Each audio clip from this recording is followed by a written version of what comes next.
बंधु माने आपणकर जदि धनुराशि होता है तो भिडटी को स्किप न करी थरे मात्र शेष पर्यंत निश्चय देखंतु कारण आजिर एही भिडियोटी धनुराशि व्यक्ति विशेष मानक पई बहुत गुरुत्वपूर्ण अटे, बहुत ही खास अटे। कारण धनुराशि व्यक्ति विशेष मानकर जीवन एही माघ पूर्णिमा ठारू संपूर्ण भाव बदलिबाकु जाउछि। कारण ग्रह नक्षत्र मानकर गोचर रे एक बड़ परिवर्तन आसिबाकु जाउछि, जहा फଳରେ आपणक जीवन रे मध्य किछि बड़ घटना घटिबाकु जाउछि, किछि विशेष हेबाकु जाउछि। अनेक क्षेत्र रे आपणक सफलता मिलिबाकु जाउथिबा बेले किछि क्षेत्र रे आपणक सतर्कतार मध्य आवश्यकता रहिछि, प्रतिकारर आवश्यकता रहिछि। तो केउ सब क्षेत्र रे आपणक सफलता मिलिबाकु जाउछि एवं केउ क्षेत्र रे आपणक प्रतिकारर आवश्यकता रहिछि से विषय जानिबा पाई आपण माने वीडियोटी को स्किप न करी शेष पर्यंत निश्चय देखंतु एवं वीडियोटी को लाइक करी चैनल टी को सब्सक्राइब करि दियंतु। कमेंट बॉक्स रे भक्ति एवं श्रद्धार सहित जय श्री जगन्नाथ जय मां लक्ष्मी निश्चय लिखंतु। तो बंधु माने आसंतु आरंभ करिबा आजिर एही कार्यक्रम को जहा आपणकर जन्म राशि तथा चंद्र राशि उपरे आधारित अटे। तो राशि चक्रर 12 गोटी राशि मध्यरु नवम राशि हेउछि धनु राशि एवं धनु राशि राशाधिपति हेउछंती देवगुरु बृहस्पति। तो बंधु माने गुरु आपणको कुंडलीर सप्तम भावरे गोचर करूछंती, बहुत भल स्थिति रे अछंती एवं गुरुंकर दृष्टि मध्य आपणकर प्रथम भाव उपरे रहुछि।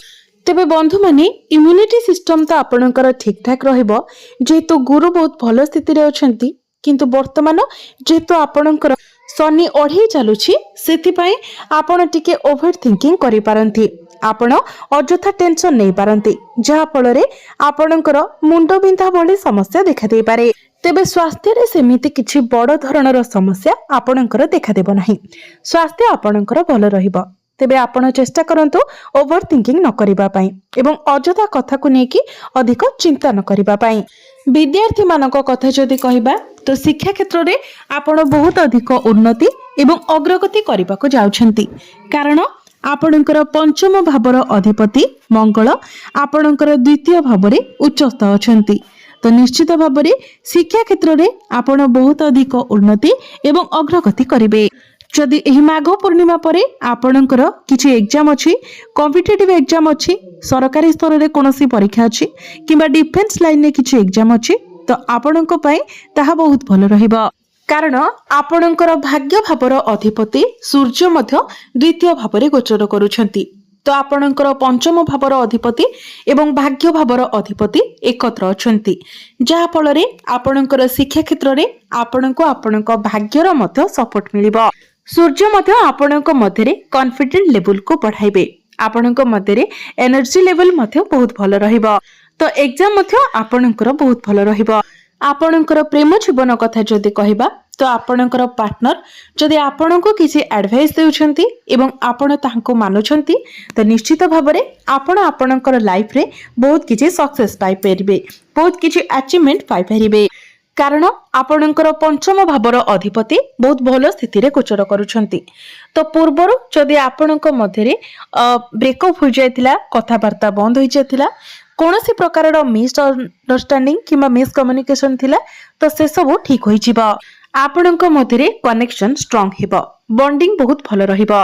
वैवाहिक जीवन कथा जदि कहिबा तो आपणकर सप्तम भाव वैवाहिक जीवनर अधिपति बुध आपणकर तृतीय भाव को चली आसीबे एवं तृतीय भावरे राहु मध्य गोचर करूछंती। तो राहु आपणक मध्य मिस अंडरस्टैंडिंग क्रिएट कराइबे, आपणक मध्यरे शंका उत्पन्न कराइबे। किंतु आपणकर सप्तम भावरे जेहेतु गुरु गोचर करूछंती एवं गुरु को बहुत शुभ ग्रह बोली माना जाय थाए एवं से आपणकर प्रथम भावर अधिपति अटंती, तो से आपणकर वैवाहिक जीवन को सुखमय बनाइबा पई चेष्टा करिवे। आपणक मध्यरे जेते कली झगड़ा हेले मध्य मनांतर मतांतर हेले मध्य पुनर्बार आपण से सब को ठीक करिबा पई चेष्टा करिवे।